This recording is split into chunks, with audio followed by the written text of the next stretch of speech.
What if I told you that your approach to AI could be the difference between leading your industry or playing catch up? If you're like most leaders I talk to, you probably know that 75% of your employees, well, they're already using AI tools, often without your knowledge or certainly your guidance. But here's what you're probably wondering. How do you transform this scattered adoption into strategic advantage that empowers every single person on your team? What if you could turn this challenge into your biggest competitive edge? Well, I've got something that just might help. Worldwide Technology has just updated its digital workspace priorities for 2025 research. And while 2024 was about laying the groundwork for AI, this research shows how leading organizations are now scaling their AI strategy across their entire workforce. And today, we're diving into priority 2, how to move from proof of concept to organization-wide AI implementation that empowers every employee regardless of their role. Well, I want you to meet 2 WWT experts who will challenge your thinking about scaling AI. David Rosenblatt, Distinguished Solution Architect, will show you why treating AI like a new hire could be your key to successful implementation.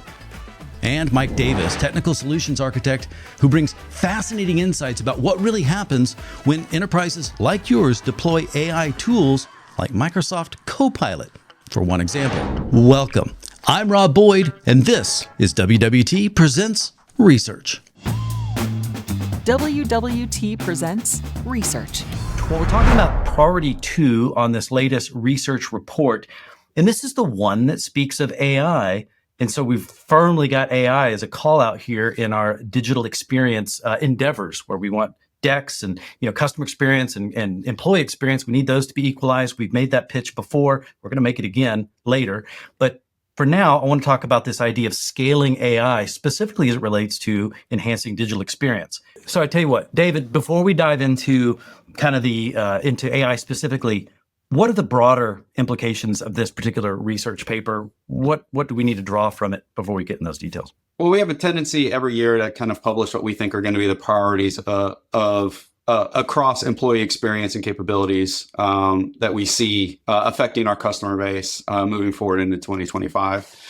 That's one of the reasons why AI itself was one of the first couple of priorities that we ran across. You can't have a conversation involving end user platforms or end user technology in any kind of way without having AI show up within it. There's a lot of kind of potential as well as kind of a lot of high expectations around what AI can do for the workforce and for employees and productivity and other stuff across organizations, as well as a lot of anxiety around what AI can do for the employees particularly, right?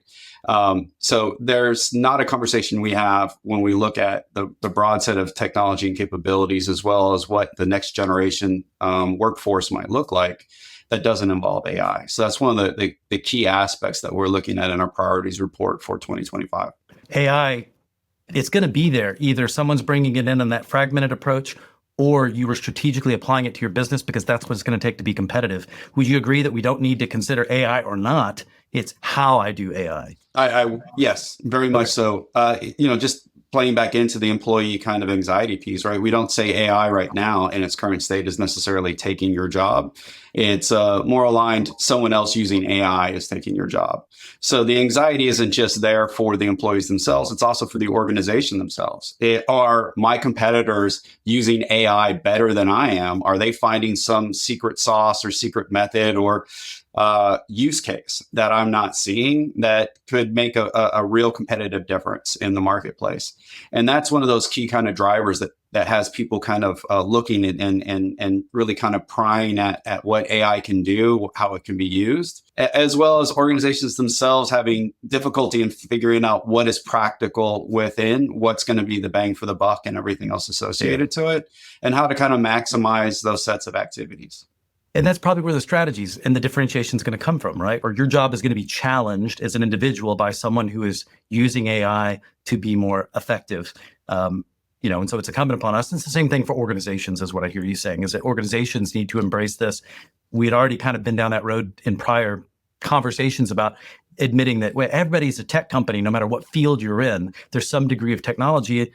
And it feels like this is the first one that also not only proves that, but is just more easily able to kind of stand up and say, this is going to be it's a differentiator. SASE or zero trust and some other things that still remain important for what they do. Those weren't momentous changes that necessarily affected competitiveness in a really obvious way, and I think this one does. But Mike, I want to get your reflections on this, and this may be assumptive on my part as well.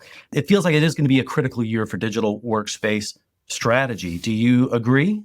And Absolutely. Anything you would cite for why? AI now, as David led to, it's embedded in every single application, productivity tool, everything that the user touches now, and it's starting to grow from there. The focus has been more on the AI companions that can help out the regular user every day. But now we're starting to see it bleed into some of the administrative tools that the admins are using in the background. They're helping them speed up troubleshooting, implementing stuff for users, deploying new technologies. It's starting to speed everything up quite a bit.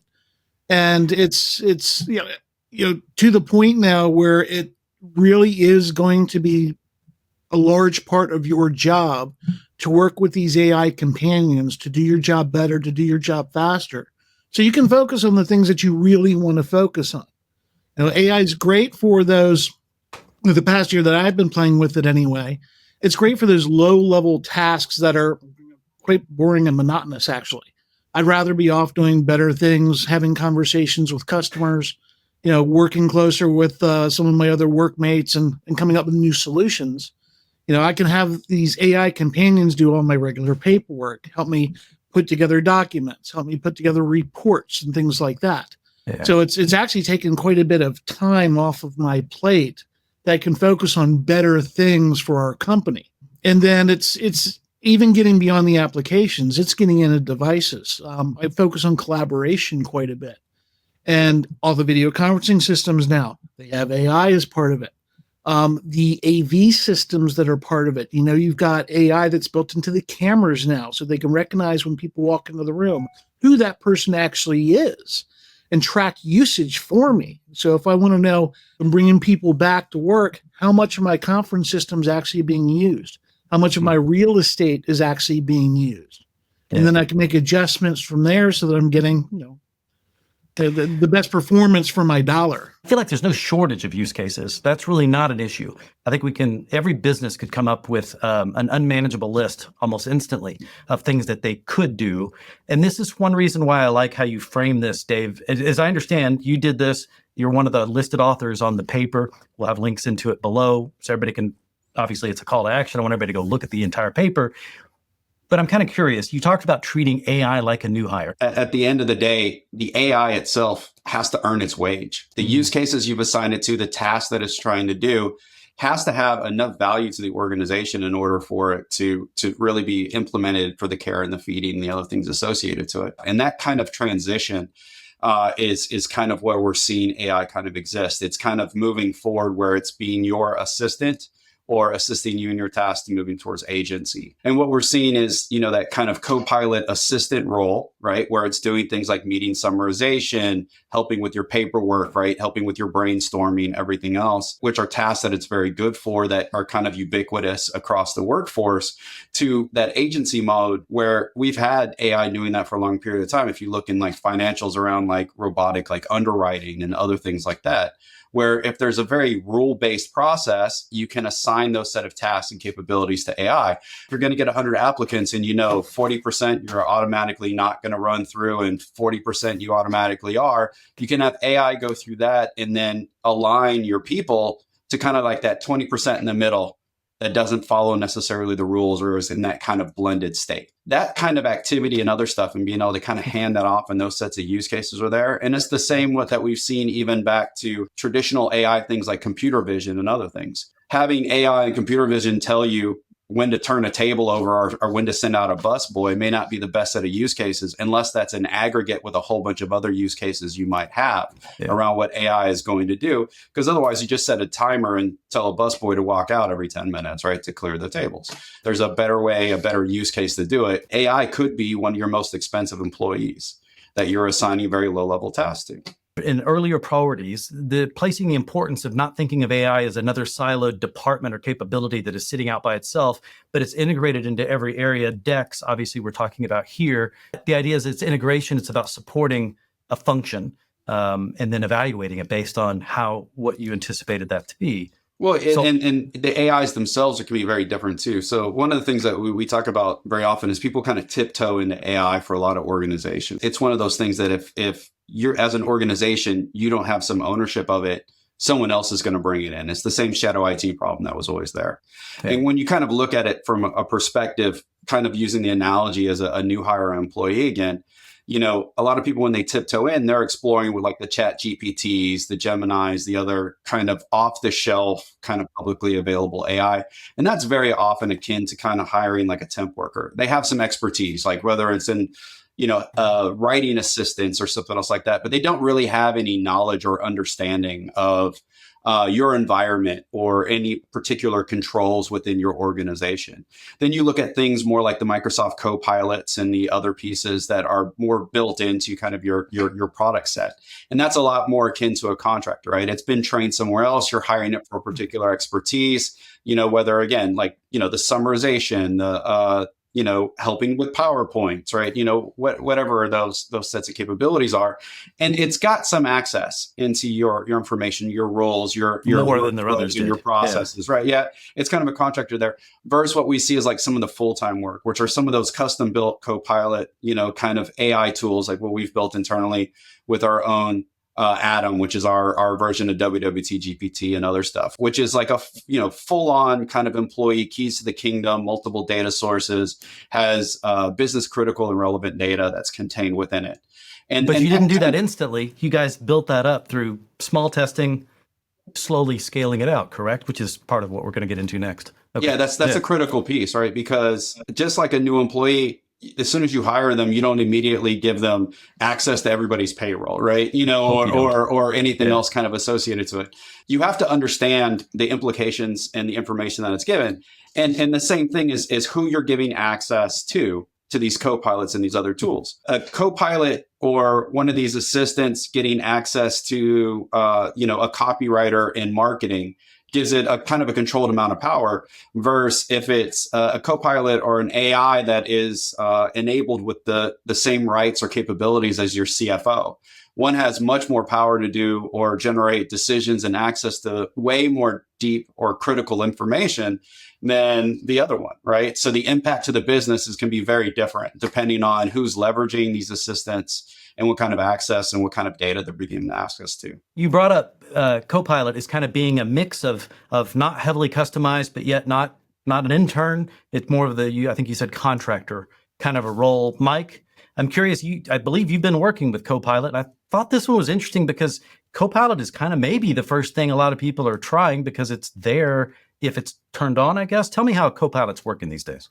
It's one of those solutions that's pretty easy for customers to turn on because almost all customers out there already have some sort of Microsoft licensing already. They're already using the productivity tools today like Word, Excel. So for those companies who, you know, are still trying to figure out their journey and where they're going to go with it, and they're looking for quick wins in the AI space, Copilot is something that's very easy for them to turn up and start using and testing out without much of a large investment in it. I mean, they're charging $30 per user per month on it. So I think most organizations, much like us, you know, we started with, I think it was about 500 licenses. It was 300 or 500 licenses that we started with, and got a good group of people who are very interested in using it so that we can start out with those power users who would take the time to play with it, learn the proper ways of it being used, and can share that knowledge with others throughout the organization.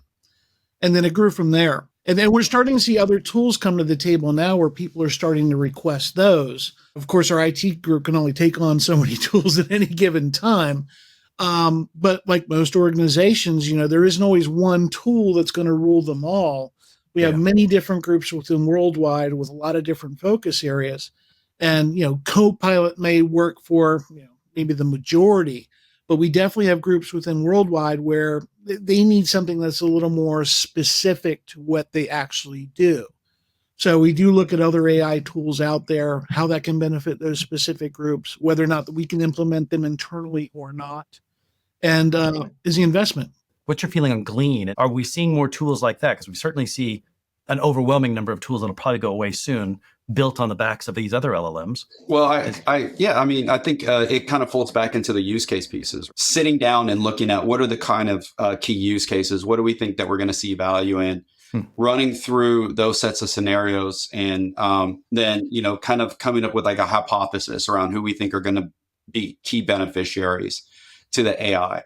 Then running and validating against that. So looking at measuring usage, consumption, everything else that we had associated with each one of these AI tools, looking at who was engaging with it, re-interviewing, investigating what were the use cases, what were the workflows that they were engaged in, and how could we kind of iterate and produce better sets of results. That's why we've seen such high utilization across the board of people that have been granted licenses, because they were very targeted in their acquisition, right, of who was going to use it in these tools. And that kind of continued on in our investigation in Gleam and other areas, because very similarly, we were looking for what were the other data sources, what were the other pieces of information, what were the capabilities that we were looking to do, as well as Gleam kind of fit very well into our kind of internal kind of processes and stuff around no black box AI, explainability in the AI, understanding, and being able to score things around authoritative nature, right? Just because somebody wrote, collaboration 10,000 times in an email doesn't mean they're an expert on it when Mike is an expert on it, right? Yeah. So making sure that we're getting the right kind of authoritative content and other things associated to it, as well as extending it beyond the unstructured data into other things. Everybody lives in their ERPs and their other things, right? How easily could we engage with that set of data, as well as our structured and unstructured data that we had within the organization? And that's one of those reasons that Gleam became attractive to us. It started out as an enterprise search tool that now has AI capabilities built into it. And, with an organization like ours, we have over 10,000 employees. We have groups all over the place. We have massive amounts of data. And a good portion of my time is spent actually looking for stuff. It could be something that somebody sent me 2 months ago. It could be, maybe looking for another group within Worldwide that might be doing a similar thing that I'm doing. And maybe I just want to look for people to share knowledge with. And with Glean, from what I've seen with it so far, its enterprise search capabilities are just unreal and top notch. And what I also like about it is on the back end, you can actually see how it's doing the ranking of the information it's providing to you. So you've got that breadcrumb trail back to the data that you can easily see. Why is it providing me this information over that information? Which helps you self-correct, right? In terms of, absolutely. If I phrase this different, I need to provide this context. I need to do this to get this type of answer, which I think is an important part of the learning process as we get better at working with our AI brethren before they take over. Yeah. Our AI overlords, right? You want to get in good with them before it gets too late. It's an omni-channel world, but we're all not built to be omni-channel. So one of the key kind of assistant kind of metrics that you see across the board of people's use cases is managing that influx of data, right? Because things are coming to us out of 1,000 different channels, from voice, video, meetings, notes, messaging, email, web pages, everything in its dog. The important thing is to get the information, regardless of the channel or the preference of either the sender or the receiver. And that's one of those critical pieces that we're seeing in these tools, is kind of allowing us to kind of unify, reintegrate, us to a simpler time when everything was managed out of your inbox. Rob, you remember that, right? We're going to burn down the rest of this rainforest so we can provide enough power so that we can add another layer on top of our complexity. But I agree with you. I'm not making fun of it because I totally want that. Yeah. Okay, at the risk of being a little bit redundant, I want to call out my favorite feature of every research report, which is the steps that can be taken. In other words, how do we make this stuff actionable? The first one, think of Gen AI as an employee, but what are the key considerations for onboarding AI? What else have you maybe not told us about some simple ways to start addressing this? I think one of the critical pieces, much like you said, it's like a new hire, right? So what's the job description that we have for AI? Like, what is it that we want it to accomplish? How do we want it to be able to help us across the board? So being able to align those use cases and figure out, aggregate those use cases that you have together and look at it. Maybe it's a couple discrete job descriptions. You may have different IIs that have different roles within the organization, right? And then start very often with kind of the basics. People want to treat AI as a new entity, but From the IT standpoint, it's a lot like onboarding any other application. And from the workflows of the line of business and other areas, it's a lot like onboarding an employee. What are the tasks that I needed to do? How do I supervise it? How do I mentor it up? What does make AI kind of interesting from that perspective is the people that are in charge of the care and feeding of it within an IT are divorced from the people that are using it, right? So the management and the other people that are seeing it are the line of business. How are you engaging with the line of business? How are you measuring AI's impact, its use, everything else associated to it? How are you measuring how well its impact on other employees that it's working with? Because just like when you hire a new employee, if the person comes in is totally disruptive to the entire workforce and kind of kills productivity across the board, AI can have that same kind of impact if it's not monitored and engaged with, and the people that are working with it don't have a level of transparency to understand, hey, you just hired Mary, or you just hired this AI. Is Mary here to take my job? Is this AI here to take my job? And the answer, and almost unequivocally across the board with most of the organizations we work with, it is no. Mary's here to help you out, right? Across the board. This AI is here to help you out. But people needed to understand what that means and how to best engage with this new employee, new job role, new AI that they're engaging with. Step 2 is about doing a probation period, which is, again, following that same logic that you already talked about. And Mike, you went through this with Copilot, but can you reflect kind of what you learned about testing AI tools with a select group? I'm still learning about testing AI tools. Yeah. It never changes. I'll look at very specific things that I'll sort of do with Copilot. Most of what I use it for is things around teams. I mean, just being able to take notes for me, in meetings has saved me a lot of time, because I used to handwrite notes and then I would digitize them later, which would take extra time to type everything up and then save them to OneNote. And now I can just focus on the conversation, let Copilot, take care of the transcripts for me. And then I've got, data that I can make searchable. I can summarize, I can pull out key points, all of that. And I can just save it all to OneNote, nice and easy. Yeah. So I don't have to take time after every single meeting to do all the post-meeting stuff, with all my notes and all, so that I could, weeks later, go back to that same spot and know where to find things. That alone, I think it was worth the cost of Copilot for me. We are always asked, how do we measure ROI with any one of these tools? And there's certain groups like, programmers and contact center where you're like, oh, more lines of code were entered or whatever with AI kind of coding tools, or on the contact center, more calls were answered, faster points of resolution, other stuff. But then we talk about, like, for the general population, how do you measure, productivity? How do you show that the AI, and I could not agree more, meeting summarization is great. And the AI tools, if you use them, like even going back at the beginning of the year, right? A lot of those AI kind of summarization or next step actions was a lot like getting a high school intern. Even going back at the beginning of the year, I mean, any notes were better than no notes, because very often you left a meeting and there was nothing there. But they've progressed. You asked me in the summer, I would say it was like a first year college intern, and now I'll tell you it's a second year college intern, right? But again. Mike was one of those unique people that produced meeting summarizations and everything else after it. So I can't tell you how much time was saved over the fact of not getting notes at a 99% of the meetings that I attended. So if you ask me what the value was, it's almost infinite in a delta versus being, it saved Mike 20 minutes. It saved me 1 million minutes, or an infinite number of non-existent note minutes that I was never getting. Either from project managers and programs and everything else associated. Because it was important, but the friction was still too high for you to justify the time it would take to make them usable.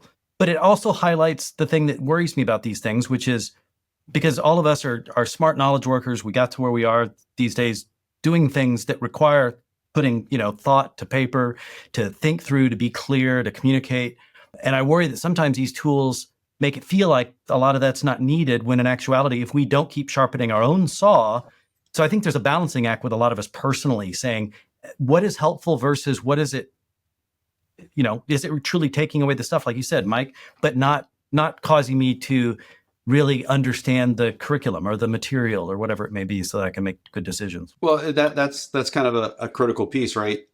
Are your expectations too high for AI, where you're asking it to do higher level processes that, for lack of a better term, the new employee shouldn't be entrusted with. The level of trust, the level of possibility of hallucination, which I will say is probably not any worse right now than what a second year intern doing research for you that mis-Googled something, right, is kind of equivalent. So our reliance on it without having the right set of trust but verify kind of mindset associated to it can put you, between a rock and a hard place within your organization. And even so, like, people talk about assistance in writing and other stuff. And what I will tell you is AI will help a C and D writer be a B writer. But if you have people that are, A writers already, the impact of AI and their ability to kind of go back in, post edit and do other things is where they're going to leverage it from, right? It's not going to take the place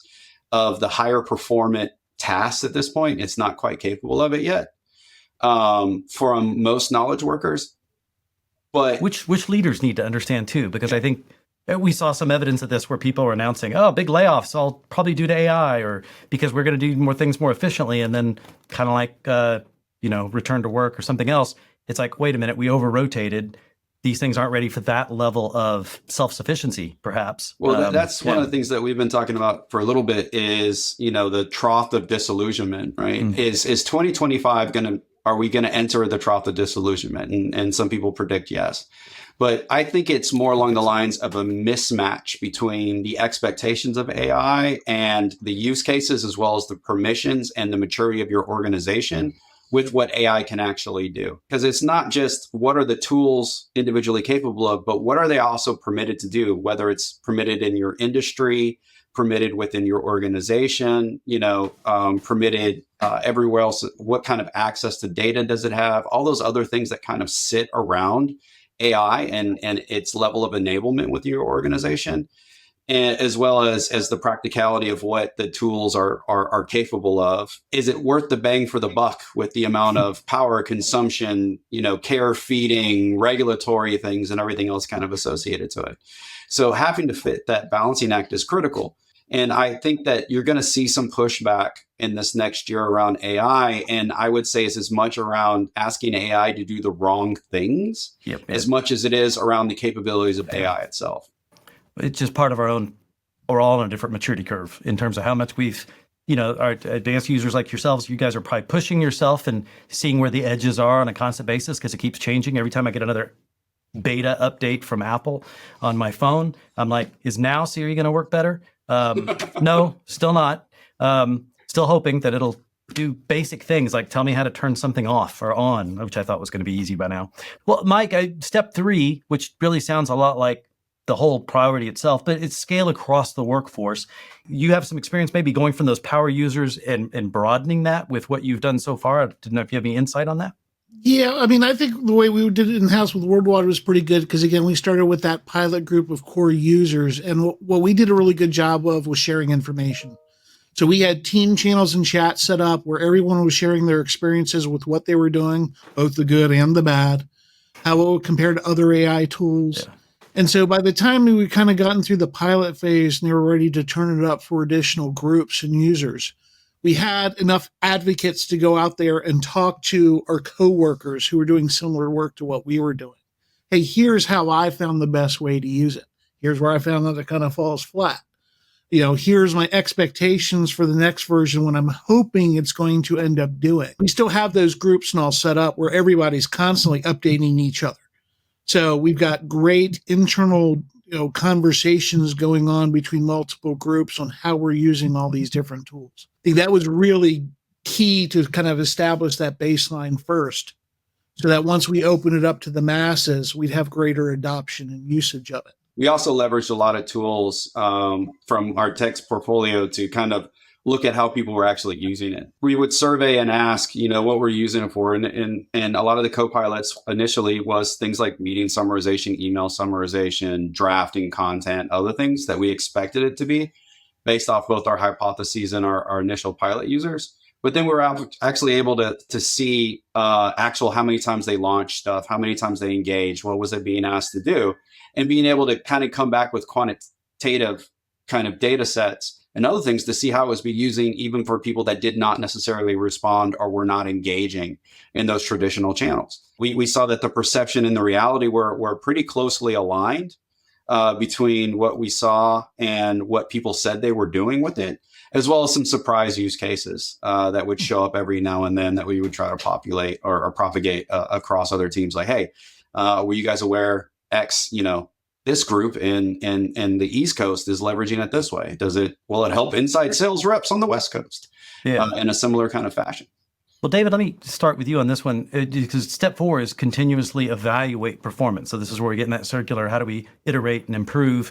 But on this also, you mentioned some quantitative as well as qualitative type measurements in picking your starting projects, early in this as being something that is measurable. That should be one of the qualities that you're looking for as far as where do we start, eliminate things that are difficult to tell if you can't baseline them, I would guess, or you have some metrics. But you also go into this paper, you guys talked about using DIM scoring. I wonder if you could explain the digital experience, is it monitoring, and how that scoring system works and we would apply in this situation? Yeah. So digital experience monitoring, digital employee monitoring. There's about 1,000 different ways you can break them up. But generally speaking, when we refer to it as digital experience monitoring and being able to look at how people were engaging with it, what was the quality of their sets of experiences, even stuff around, how people were engaging with the prompts and other things. And then similar to what Mike was saying, once we got some good power users and other people associated to it, kind of using those kind of methodologies and capabilities to help with prompt engineering and other things to help kind of educate people on how to engage with the tools and how to ask the right set of questions to get results that are both relevant and aligned. Also, even stuff around like when we did our AI driver's license and other things associated to, which was our program around enablement and engagement with AI that we did across our workforce and specifically our sales force. Was, how to phrase up prompts so that you don't ingrain a bias. You're not asking it to find confirmation for something that you're looking for, but you're asking an open-ended question without bias already intrinsically put into it. But, really looking at what was the impact of AI into the overarching user experience, because you're asking AI to assist the employee in this. So was it of assistance? Did they have a good interaction with it? Were they able to gain valuable insights and other things? And one of the things that we say, so there's that kind of opinionated qualitative portion of it, but the proof is often in the pudding from the perspective of how often did they go and re-engage with that same set of tools? How often are they using it? Because to us, that kind of shows a greater capability, it's the same thing as like people can tell you whatever they value at, but if you look at what they actually spent their money on, right, that kind of tells you what they really value. So in that same kind of model set is if people spent their time engaging with a tool, then they saw some value in that tool, right? Mike, I'm going to word this to you. What's the biggest mistake that you see organizations making when it comes to scaling AI in the workplace? Training and adoption. In fact, I think that's where a lot of folks are getting stuck right now. Going out, getting the licenses and implementing it and the security and compliance portion of it, I think a lot of enterprise customers have a pretty decent handle on. But it's the actual usage of it. I mean, you're staring at this huge blank canvas of unlimited possibilities. And a lot of organizations are trying to figure out, how do I even start? How custom is that training for them versus general AI training? Because I dabble in all kinds of AI training on my own, but a lot of it is either way too far in a certain direction, and some of it's not near enough. It's still just doing, I can write a book. I'm like, I don't care. I don't want to write a book within an organization, again, with all the different groups that you have and different job roles that you have, there's no one training that fits all. So a lot of it's customized to specific groups. And this is where I think I was in a prompt engineering session last week, and it resonated really well, especially with David's concept of treating AI like an employee, because that's exactly how they were framing it up. You're just not asking a series of questions. You need to have a conversation with it. You need to have dialogue with it. So you start out with certain prompts where you're telling it, this is your role, this is the target audience. This is the specific information I'm looking for, and this is the way I need it framed up. And then with those outputs, you dig in deeper. You ask additional questions. So you actually end up, having this whole conversation with this AI, assistant to just get more information and kind of gather from it what exactly that you're looking for. And they showed some excellent examples of how they started with very simple prompts and got more complex and more complex and more complex, and then showed how much time they kind of saved overall once they came up with these nice ways of laying out prompts.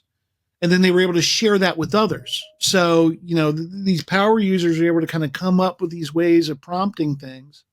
And then they would take that, to the rest of the group. So, most organizations are going to have like that 5 to 10% of power users, but then they're trying to figure out, how do I take that to the other 90% to maximize the value of the licenses that I've got? And that's where I think a lot of folks are really struggling, is on the adoption and training and getting people to know how to use it properly in the right ways and feel comfortable doing so they don't fall back on their old habits. Are you asking it to do too much? You expect it to do everything straight out of the box, right? Or to Mike's point, have you kind of really grounded and given it kind of clear guidelines and guardrails around what you're trying to do? It's critically important to have a clear and transparent strategy, right? And a strategy that's not just communicated, to a select few, but one that's kind of more broadly understand within your organization itself. Otherwise, you're going to see a huge amount of pushback from different people not wanting to use the new tool or the new capability, not wanting to engage with the new employee because they're afraid, the AI or Mary's there to take their job. Having that clear strategy and a clear communication path to tie in to Mike's kind of description of the training and guidance and the adoption kind of consumption piece is real critical to seeing the value that you're investing in building out these AI capabilities within your organization. I don't think it says it this way exactly in the paper, but I'm left with the impression throughout the research paper, out of all the different things you could do with AI in your business, in your enterprise, applying it to your digital employee experience and how you can use that to improve that, which is going to have knock-on effects with your customer experience and kind of something, we've been saying that for years. Do you guys agree that out of all the different things you could do, boy, this is a really good one for organizations to invest in and figure out how to strategically take advantage of? Everybody's trying to do more with less, so I couldn't agree with more, right? So whatever you can do to be a force multiplier for your employees, reduce their friction in their daily sense of experience, will have a domino effect across the organization, as well as improve their interactions with customers and other groups. If somebody's frustrated because they can't find a piece of information while they're on the phone or they're engaging with a customer, that's very quickly going to translate to friction or frustration within the customer themselves. So all these different things of all these capabilities within AI, from just the most generic standpoint and its ability to help people, find the right piece of relevant information, find that critical piece, notice patterns, right? And the customer and the engagement and the other stuff, what comes next.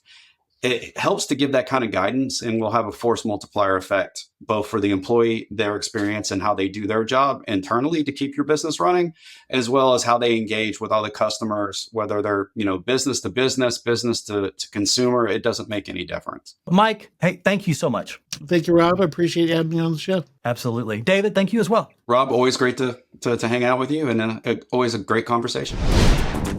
Remember that question we started with about your approach to AI being the difference between leading or playing catch up? Well, you've just seen how the most successful organizations are answering that call. They're moving beyond scattered experiments to create systematic, thoughtful implementations that truly empower every employee. So what makes this research so valuable? Well, it comes from Worldwide Technology's unique position at the intersection of theory and reality. Their Advanced Technology Center, the ATC, isn't just testing ideas, it's proving what works in real-world conditions. They're combining hands-on experience from their own AI transformation with insights from global enterprise deployments to show you exactly what success can look like. Well, I've shown you how Priority 2 can transform your AI approach. Now, I encourage you to download the complete digital workspace priorities for 2025 research to see how all 5 priorities work together to shape your digital workspace strategy. Well, I'm Robb Boyd. Thanks for joining us on WWT Presents Research. This episode is brought to you by Logitech. With brands such as Logitech, Logitech G, Streamlabs, and Ultimate Ears, Logitech designs hardware and software solutions that help businesses thrive and bring people together when working, creating, gaming, and streaming.